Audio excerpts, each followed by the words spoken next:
Halo semuanya, selamat datang di segmen analisa. Sekarang kita update terkait dengan drama donasi Agus Salim dan kita sudah ketahui bahwa pihak dari Denny Sumargo dan juga dari Farhad Abbas ini kan sudah ketemu ya 2 kali dalam sehari di kantor Kementerian Sosial bersama Menteri Sosialnya. Ada beberapa bagian yang harus kita apresiasi bahwa dari semua pihak di publik, di area banyak orang, mereka semua mengatakan di bibir masing-masing adalah, iya, kita semua maunya damai. Kita semua maunya fokus untuk pengobatan Mas Agus. Tetapi apakah ini adalah sebuah kenyataan yang akan terjadi? Sepertinya ini masih butuh waktu untuk pembuktiannya. Karena apa? Aku melihat di sini Densu juga tidak mengatakan keputusan yang A, B, C, atau D. Misalnya keputusannya, iya, kita sudah sepakat uangnya buat Agus semua, pokoknya untuk pengobatan dan juga untuk biaya hidup dia. Tidak seperti itu. Densu mengatakan bahwa tetap ini kita akan coba damai, tetapi kita akan libatkan adalah kuasa hukum dari para donatur di sini. Karena bagaimanapun juga para kuasa hukum donatur itu sudah mengajukan gugatan nggak cuma ke perdata tapi juga pidana teman-teman untuk Agus Salim terkait dengan dana donasi 1,5 miliar tersebut.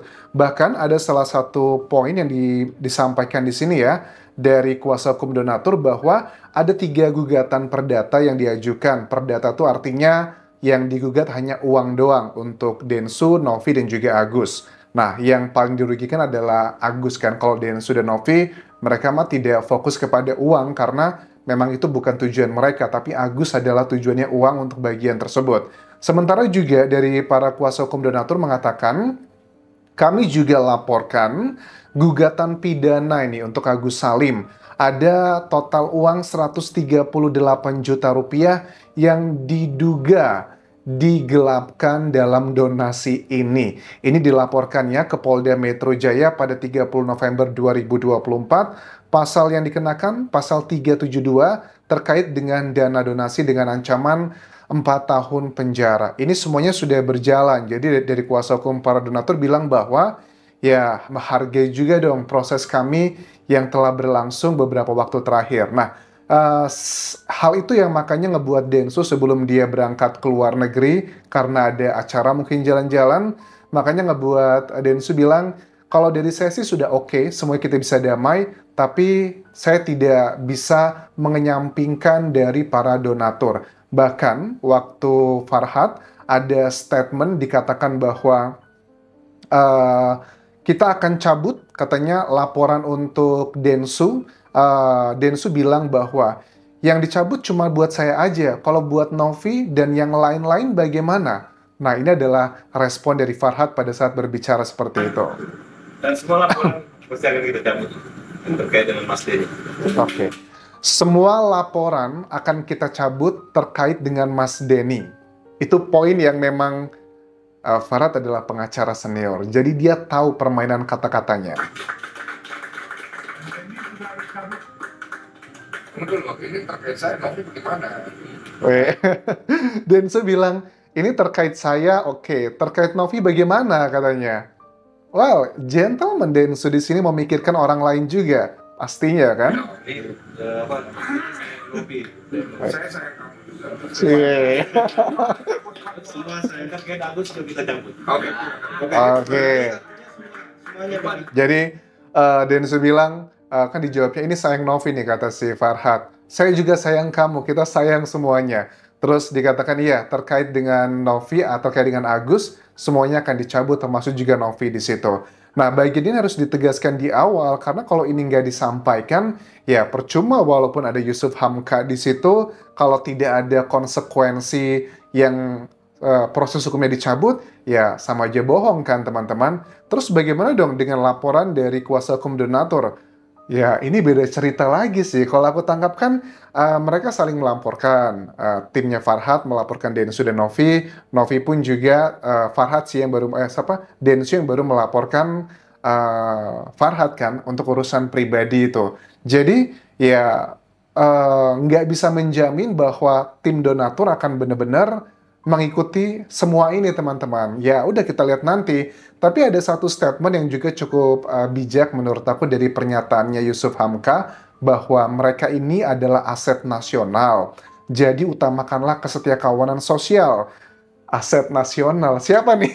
Karena kan beliau menyebutnya mereka. Mereka ini berarti termasuk Farhad Abbas, Denny Sumargo, Novi, dan yang lain-lain. Itu aset nasional.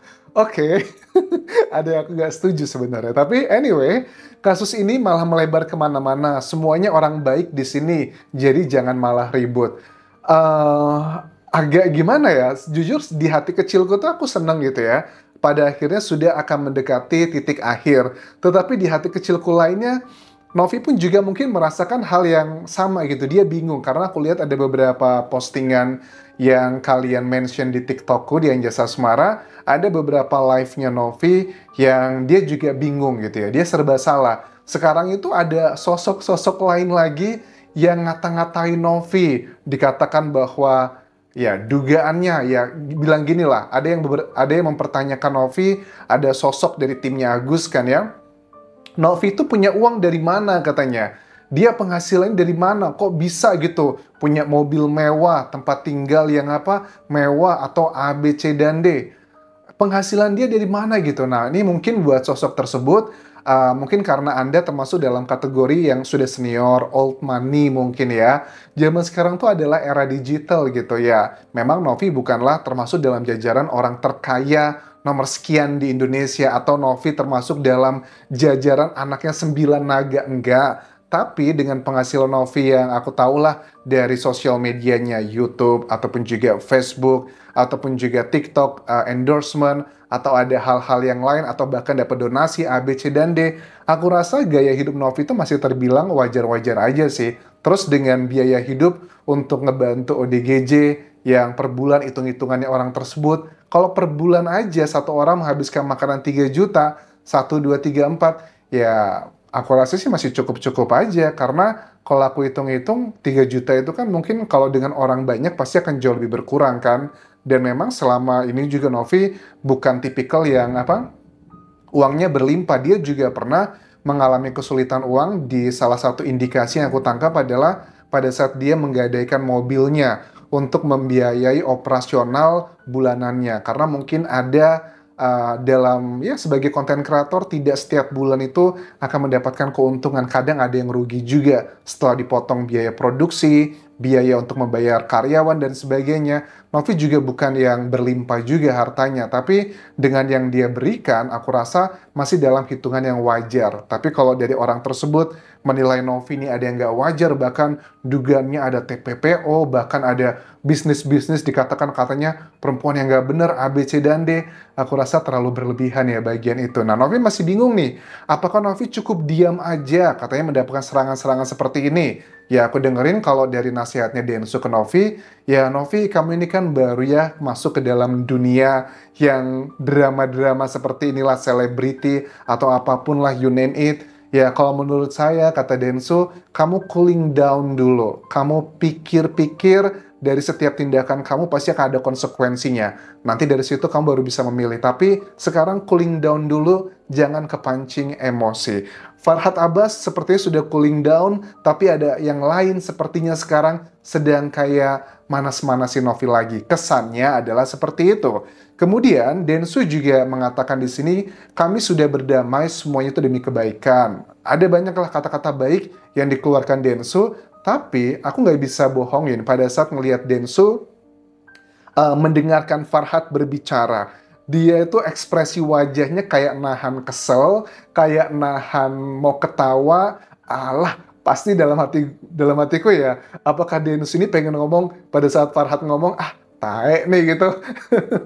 Dugaanku Densu pasti agak kesel-kesel gitu ekspresi wajahnya. Tetapi dia harus menekan egonya. Pada saat dia bilang menekan ego, dia juga ngomong nih bahwa untuk Farhad Abbas juga sama nih di sosial media, tekan juga egonya. Kita semua menekan ego. Saya juga, Novi juga, dan Farhad juga pada saat di sosial media harusnya juga menekan ego. Itu adalah harapannya dari Densu. Apakah itu bisa terjadi atau enggak? Ya, kita lihat nanti. Waktu yang akan membuktikannya. Cukup beberapa hari, kita bisa menilai apakah ini terbukti atau enggak. Donatur, saya tetap sama donatur. Donatur bilang kasih uangnya ke Agus, kita kasih uangnya ke Agus. Donatur bilang jangan kasih uangnya ke Agus, kita tidak kasih uangnya ke Agus. Tapi kalau buat saya pribadi, tetap di akad pertama. Pengobatan Mas Agus kita dahulukan. Oke. Densu di sini juga tidak mau semena-mena, dia tetap melibatkan para donatur yang sudah ada perwakilan kuasa hukumnya. Kalau memang donatur menginginkan uangnya buat Agus, ya buat Agus. Kalau bukan buat Agus, ya bukan buat Agus. Tapi kalau ditanya secara pribadi, dia maunya adalah sesuai dengan akad pertama adalah pengobatan. Dan kalian juga tahu bahwa sebenarnya kita sudah menangkap bahwa arahnya ini dari pihak Kementerian Sosial hanya fokus untuk pengobatannya Agus aja. Jadi uangnya itu dipakai buat kebutuhan Agus pengobatan. Kalaupun ada sisanya, itu akan dibelikan hal-hal yang sifatnya menunjang kehidupannya gitu. Misalnya kayak apa nih? Kayak rumah kan menunjang kualitas hidupnya, kan rumah yang baik, yang layak. Terus juga kayak kendaraan atau mungkin hal-hal lainnya. Aku rasa itu masih make sense teman-teman untuk menunjang kualitas kesehatannya Mas Agus. Aku rasa itu make sense karena sesuai dengan akad yang pertama. Tetapi yang tidak make sense adalah kalau uang tersebut untuk ngebantu ngebayarin hutangnya keluarganya Wawa atau dengan atas nama terima kasih A, B, C, dan D.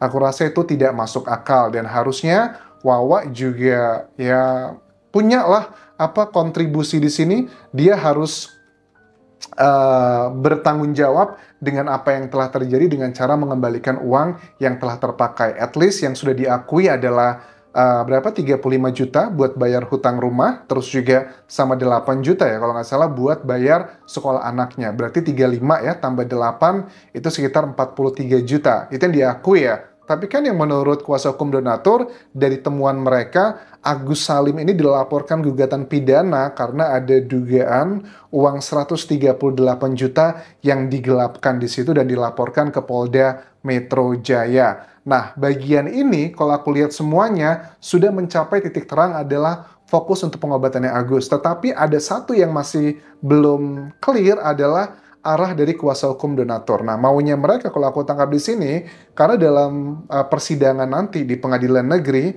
di Jakarta Pusat rencananya, bagian awal juga ada mediasi. Nah, maunya dari donatur adalah kita pada prinsipnya terbuka buat mediasi, tapi kami maunya mediasinya itu sudah masuk ke dalam persidangan, bukan mediasi yang ada di luar. Apakah seperti itu yang mereka inginkan? Cepat atau lambat kita akan segera mengetahuinya, dan kalau menurut kalian, apakah ucapan dari Farhad Abbas yang sepertinya mengiyakan akan meng-cooling down-kan dirinya untuk tidak ngata-ngatain pihak lawannya akan terbukti atau enggak?